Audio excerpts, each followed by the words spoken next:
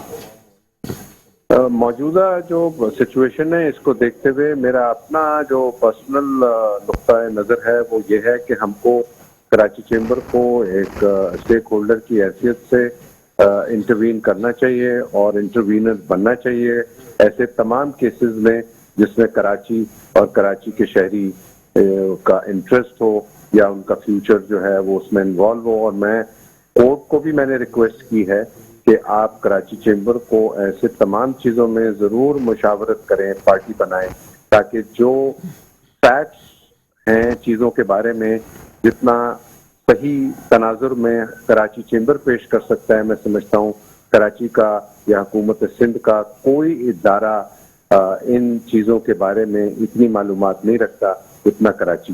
بالکل صحیح. شارق صاحب آپ ہمارے ساتھ لائن پر ہی موجود رہیے گا. میں آصف سمسم صاحب کی طرف آؤں گا اور ان سے یہ پوچھتے ہیں. آصف سمسم صاحب یہ بتائیے کہ جب کوئی بھی بلڈنگ، کوئی بھی پروجیکٹ آتا ہے، خاص طور پہ چھوٹا ہو یا بڑا ہو، تو اس میں کتنے ادارے انوالو ہوتے ہیں، کتنے اداروں کی اجازت چاہیے ہوتی ہے؟ اور KMC، KDA، SBCA، یہ اتنے سارے ادارے ہیں، یہ جب ایک کاغذ جاری کرتے ہیں تو پھر اس کی کیا اہمیت ہے؟ بسم اللہ الرحمن الرحیم. دیکھیں، یہ بات میں آپ کے اس چینل کے توسط سے بتا دوں کہ کوئی بھی نقشہ پروسیس کے لیے جا ہی نہیں سکتا جب تک کہ اس کی ٹائٹل ویریفیکیشن نہ ہو. جب تک آج بھی جو بحریہ ٹاؤن کے نقشے جو میں سمجھتا ہوں نہیں پاس ہوتے، ٹائٹل نہیں ہے تو وہ نقشے پاس کیسے ہوں گے بلڈنگ کنٹرول میں؟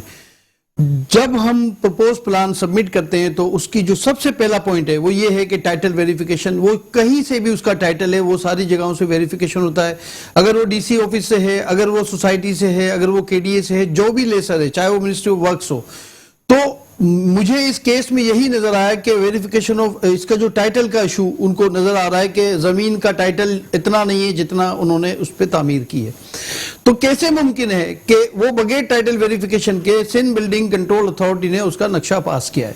جب ہم تو ایک پروفیشنل ایز اے پروفیشنل بات کر رہے ہیں، ہم بات کر رہے ہیں پورے کراچی کی. میں متفق ہوں، شارق وورا صاحب ہمارے پریزیڈنٹ ہیں کراچی چیمبر کے، میں ایڈوائزر بھی ہوں اسی میں ہاؤسنگ کنسٹرکشن میں، کہ کراچی چیمبر کا سب سے بڑا اسٹیک ہے شہر میں. ہم نے ہر فورم پہ یہ بات کی ہے کہ ان کی نمائندگی ہر فورم پہ ہوتی تو آج کراچی میں سمجھتا ہوں کہ جتنا لاوارث آج نظر آتا ہے اتنا لاوارث آپ کو نہ ملتا. چیمبر کی اپنی ایک آواز ہے، چیمبر کی اپنی اسٹرینتھ ہے. ہم بات کر رہے ہیں کہ جب آپ نے کہا 18 NOC، یہ تو ایک میں بات کر رہا ہوں، اس کے بعد 16 سے 18 NOCs ڈیفرنٹ، کچھ علاقوں میں 18 ہیں، کچھ میں 16 ہیں، کچھ میں 13 NOCs ہیں. تو ہمارے لیے تو ایک سوال آ گیا کہ پھر کوئی بھی محفوظ نہیں ہے. جن کے پاس بھی 18 NOCs کے بعد NOC فور سیل ہے وہ محفوظ نہیں ہے.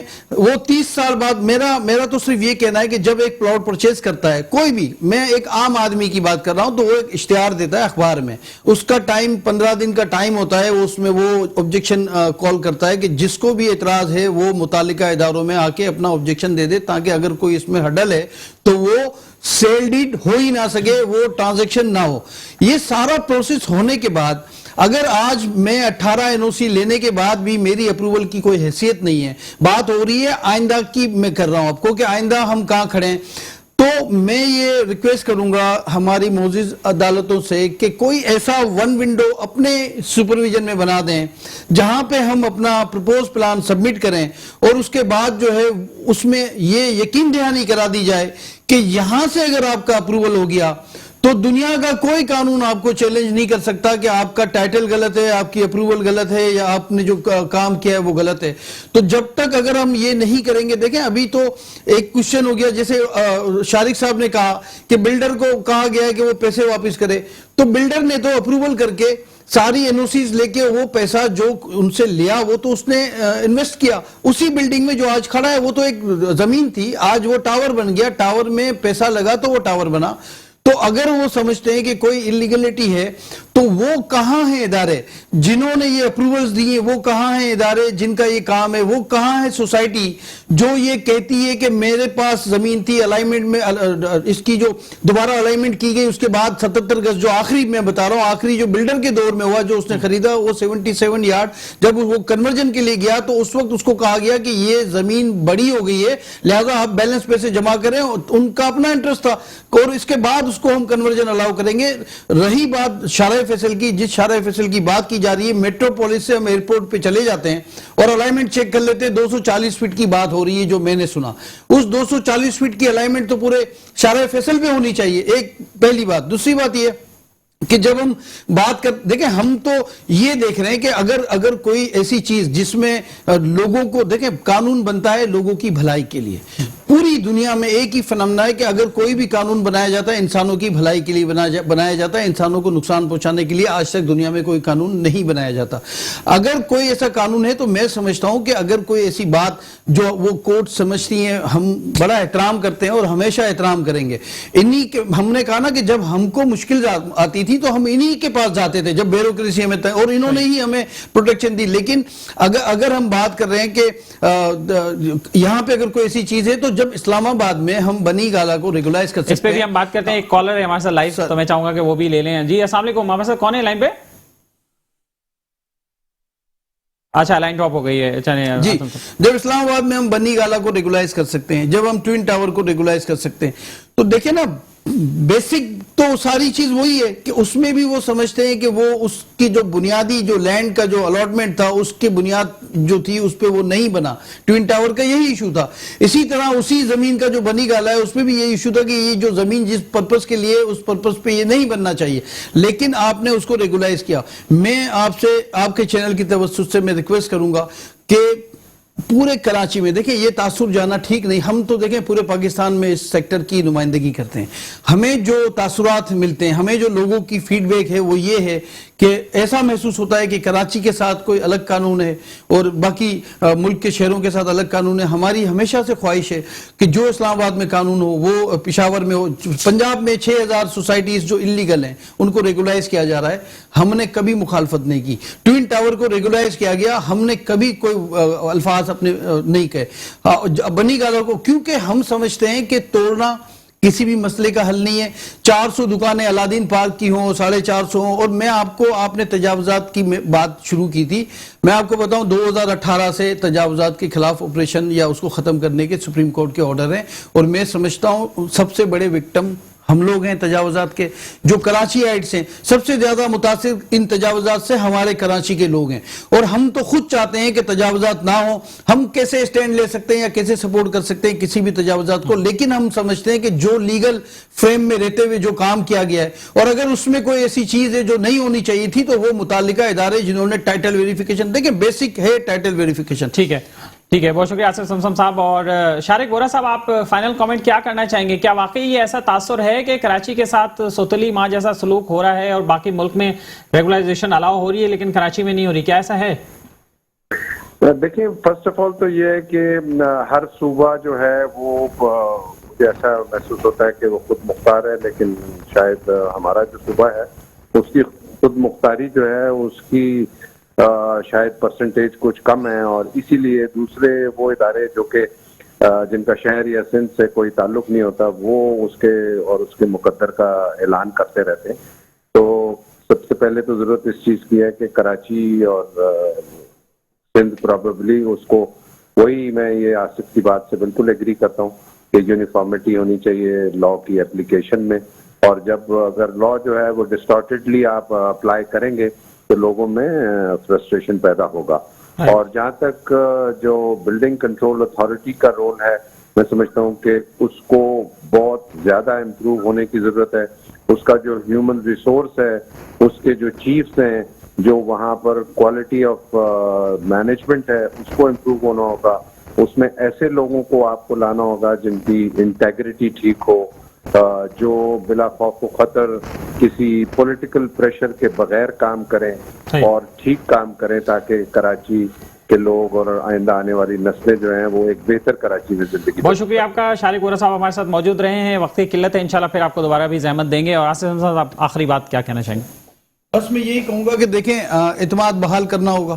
یہ جو معاملات ہیں اس میں میں یہی کہہ رہا تھا کہ انکروچمنٹ کے خلاف جو آرڈرز ہیں 2018 سے، تو ہم نے اور آپ نے، ہم سب وٹنس ہیں کہ ریٹ بڑھ جاتے ہیں انکروچمنٹ ختم کرنے والی ایجنسیوں کے، کہ بڑی سختی ہے. اور دیکھیں یہ آرڈرز ہے تو آپ ہمیں تھوڑے سے ریٹ آپ کو بڑھانے پڑیں گے، ورنہ ہمیں اس کو روکنا. دکانی چمکتی رہتی ہے، باقی سب خوار ہو جاتے ہیں. ان آرڈر سے وہ جو ہونا چاہیے، جو اچھے آرڈرز ہیں، جو اس کا نتیجہ آنا چاہیے، اس کا برعکس ہو جاتا ہے، ریٹ بڑھ جاتے ہیں. بہت شکریہ آپ کا صاحب، آپ ہمارے ساتھ موجود رہے ہیں اور ہم نے اس پہ گفتگو کی ہے. ناظرین، ہم نے کوشش کی ہے کہ اس پہ جو تاجر برادری ہے ان کا کیا کہنا ہے اور کیا تحفظات ہیں، شہریوں کے بھی کیا تحفظات ہیں، اس پر بات کی جائے. یہاں لیتے ہیں ایک بریک، اور بریک کے بعد دوبارہ حاضر ہوتے ہیں. ویلکم بیک ناظرین. اور اب ہم بات کرتے ہیں کراچی شہر کی لیاری ایکسپریس وے، جو کہ بہت ہی شارٹ ایک راستہ ہے جس میں شہری سفر کرتے ہیں صبح کے اوقات میں، شام کے اوقات میں، اور وہ اسے محفوظ تصور کرتے ہیں اور اس میں وقت کی بچت ہوتی ہے، تو اپنے دفاتر کو، فیکٹریز کو، کام کی جگہوں پہ لوگ بآسانی پہنچ جاتے ہیں. کچھ ہفتے پہلے وہاں پر ڈکیتی کی واردات ہوئی تھی اور واقعہ ہوا تھا. وہاں پر کافی سارے شہریوں کو گاڑیاں روک روک کر لوٹا گیا تھا. وہاں ڈکیت موجود تھے اور اس کی پھر شہریوں نے ویڈیو بنا کر جب وائرل کی، اور اسی وقت پولیس کو بھی انہوں نے کال کی، موٹر وے پولیس کو بھی کال کی، جو کہ لیاری ایکسپریس وے موٹر وے پولیس کے پاس ہے. اور موٹر وے پولیس نے پھر شیرشاہ پولیس کو کال کی کہ شیرشاہ تھانہ جو ہے اس کی حدود وہاں لگ رہی تھی، تو پولیس نے اس پر بہت تیزی سے ریئیکٹ کیا اور اس پر پولیس پارٹی وہاں پہنچی. انہوں نے سرچ شروع کر دیا اور اسی دوران انہیں کیا کامیابی ملی اور وہ بھی ہم آپ کو بتاتے ہیں. اس سے پہلے ایک ویڈیو آپ کو دکھانا چاہوں گا کہ واردات میں کیا ہوا تھا. تو یہ ہم ویڈیو دیکھتے ہیں، آپ سنیے کہ شہری کیا بتا رہے ہیں یہاں پہ ہمیں. سیکورٹی میں نہیں آتا کہ پیچھے کتنا رش ہے، آپ لوگ دیکھ رہے ہیں. یہ دھنا دھن یار ایکسپریس میں لوٹا جا رہا ہے. آپ لوگ کنٹرول کرو بھائی، احتیاط کرو. ٹینک پہ کھڑے ہوئے تھے تو یہ آگے آ کر یہاں ہوا ہے. یہاں نہیں تقریباً 5 گاڑیاں پیچھے ہوگی. وہ میں نے ٹرک کو روکا ہوا ہے، وہ ٹرک نے دیکھا ہے بیٹھے ان کو دیکھا ہے، وہ ٹرک میں نے روکا ہوا ہے. اس سے میرے پیچھے ٹینک پہ کھڑے ہوئے تھے. ہمیں تو کسی نے آ کر ٹریول کر رہا تھا، گاڑی اچانک خراب ہو گئی. میں نے موٹر وے پولیس جی آپ نے ویڈیو دیکھی، یہ آپ نے ویڈیو دیکھی. شہری جو ہے وہ جب واردات ہوئی تھی اس کے بعد فوراً انہوں نے ویڈیو بنا کر یہ وائرل کی تھی اور اس میں بتا رہے تھے کہ کیا واردات ہوئی تھی. اس کے بعد جب موٹر وے پولیس کو اطلاع ملی، انہوں نے شیرشاہ پولیس کو اطلاع دی. تو شیرشاہ پولیس نے کیا کارروائی کی، ہمارے ساتھ اس وقت ٹیلی فون لائن پر موجود ہیں SHO تھانہ شیرشاہ چودھری شاہد صاحب. السلام علیکم شاہد صاحب. جی وعلیکم السلام بھائی. شاہد صاحب بتائیے گا کہ آپ کو کیسے جب پتہ چلا تو پھر آپ لوگوں نے کیا کیا اور پھر ڈاکوؤں کو کیسے وہاں پہ ٹریس کیا آپ نے؟ اچھا، یہ کافی دنوں سے جو ہے وہ سنیچنگ کی آ رہی تھی، کمپلین آ رہی تھی لیاری ایکسپریس وے پہ. وہاں موٹر سائیکل پیٹرولنگ پہ میں نے 4 جوان لگائے ہوئے تھے. 2 جو ہے وہ سول کپڑوں میں تھے اور 2 جو ہے یونیفارم میں تھے. تو جیسے ہی ایک شہری خورشید نامی شہری کو جو ہے وہ کرولا کار پہ جا رہا تھا شراب بورڈ کی طرف، جیسے ہی وہ اوپر چڑھا تو آگے رش کی وجہ سے جیسے ہی ٹریفک رکی تو انہوں نے 2-3 گاڑیوں کو روکا. اسی اسنا میں جو ہے موٹر سائیکل پہ ہیڈ کانسٹیبل جاوید اور عباس جو ہے وہ پہنچے اور اس نے شہری جو جس کو لوٹا تھا اس نے بتایا بھائی یہ ڈاکو جا رہے ہیں. جیسے ہی وہ انہوں نے ان کا پیچھا کیا تو وہاں فائرنگ کا تبادلہ ہوا. اس میں ایک ڈاکو جو ہے وہ مارا گیا. اس میں ایک ہیڈ کانسٹیبل ہمارا عباس بھی زخمی ہوا جو کہ ابھی زیر علاج سول ہاسپٹل میں ہے. صحیح. تو یہ تو بڑا زبردست ایکشن ہوا ماشاءاللہ پولیس کے. ویسے تو سندھ پولیس کے حوالے سے شکایت بھی بہت ساری رہتی ہیں لیکن یہ آپ کی پارٹی نے ایک اچھا کام کیا جسے اپریشیٹ کرنا چاہیے. اور اس پر پھر اب وہ ایریا سیکیور ہو گیا ہے جو ماڑی پور کی طرف سے جب آپ چڑھتے ہیں لیاری ایکسپریس؟ تقریباً ہماری ڈیلی وہاں اپ ڈاؤن پیٹرولنگ ہے, بائک والے بھی ہیں اور میں خود بھی ادھر چکر لگاتے رہتا ہوں. اچھا, ابھی فی الحال تو سب کچھ ٹھیک ہے. اچھا زبردست. تو آپ شہری مطلب بے خوف وہاں پہ سفر کر سکتے ہیں نا, وہاں آپ کی پیٹرولنگ رہتی ہے اب؟ بالکل. اور خاص طور پہ جو کہ شام کا وقت ہوتا ہے اور پھر کافی وہاں پہ رش ہوتا ہے وہاں ٹول پوائنٹ تک پہنچنے کے لیے. چلیں, بہت شکریہ آپ کا چودھری شاہد صاحب ہمارے ساتھ موجود رہے ہیں, آپ نے اپڈیٹ دی. اور ناظرین ہم بات کریں گے اب motorways and highways police کے سیکٹر کمانڈر فرحان احمد سید صاحب سے کہ وہ ہمیں کیا بتاتے ہیں, ان کے پاس کیا اپڈیٹ ہے. فرحان صاحب السلام علیکم. وعلیکم السلام شاہین صاحب, آپ خیریت سے ہیں؟ میں بالکل ٹھیک ہوں. فرحان صاحب پہلے تو یہ بتائیے کہ یہ بات پہلے سمجھ میں نہیں آئی کہ لیاری ایکسپریس وے پہ ڈکیتی کی واردات ہوئی اور پھر موٹر وے پولیس جب وہاں پہنچی تو انہوں نے کہا یہ ہمارا علاقہ نہیں ہے. یہ کیا فرق ہے, کہاں سے آپ کا علاقہ ہے اور کہاں سے نہیں ہے؟ دیکھیں, جب یہ جو واردات ہوئی تھی تو یہ جو روڈ یوزر آ رہے تھے انہوں نے گلبئی سے جب لیاری کو جوائن کرتے ہیں تو لیاری کو جوائن کر کے اوپر آتے ہیں تو تقریباً آدھے کلومیٹر کا ایسا ایریا جو ٹول پلازا سے پہلے آتا ہے. موٹر پولیس جو اپنی ذمہ داریاں دے رہی ہے وہ ٹول پلازا اینڈ آنورڈس ہے. ہماری پیٹرولنگ موبائل کھڑی ہوتی ہے جو کہ وہاں ان کو ملی ہوئی تھی اسی وقت ہی, لیکن یہ اسنیچنگ کیونکہ پیچھے ہو گئی تھی تو جیسے ہی جب یہ اوپر آیا اور ان کو پتا چلا کہ موٹر پولیس کھڑی ہوئی ہے, انہوں نے بتایا بھی سامنے, تو اس پہ فوراً کارروائی کی گئی اور جو متعلقہ تھانہ تھا یعنی کہ پی ایس شیر شاہ وہاں پہ اطلاع بھی گئی اور کچھ جو وکٹم تھے انہوں نے خود بھی وہاں اپروچ کی فوری طور پہ. تو یہ ایک بڑی اچھی چیز ہے کہ جو ہماری پی ایس شیر شاہ کے ایس ایچ او ہیں شاہد صاحب اور ان کی جو ٹیم ہے انہوں نے اس پہ بھرپور کارروائی کی. فوری طور پہ انہوں نے ایکٹیویٹ کیا اپنی نفری کو, انہوں نے علاقے کو سرچ کیا اور ایک پولیس مقابلہ ہوا جس میں ایک پولیس کانسٹیبل زخمی بھی ہوا اور جو ایک تھا وہ ہلاک ہوا.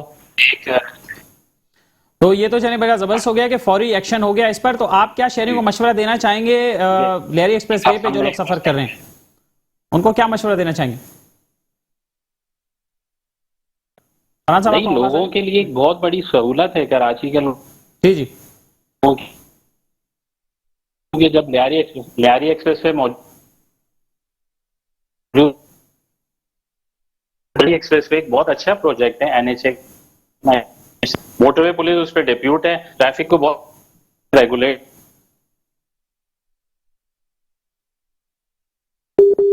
چلیں فرحان صاحب بہت شکریہ آپ کا, اور آپ نے ہمیں اپڈیٹ دی, ہمارے ساتھ آپ موجود رہے. اور ناظرین ہم نے آپ کو اپڈیٹ بتائی ہے کہ لیاری ایکسپریس وے جو ہے ایک محفوظ راستہ ہے جو کہ مختصر بھی ہے اور شہریوں کے لیے بہت یہ بھی ایک بڑی غنیمت ہے.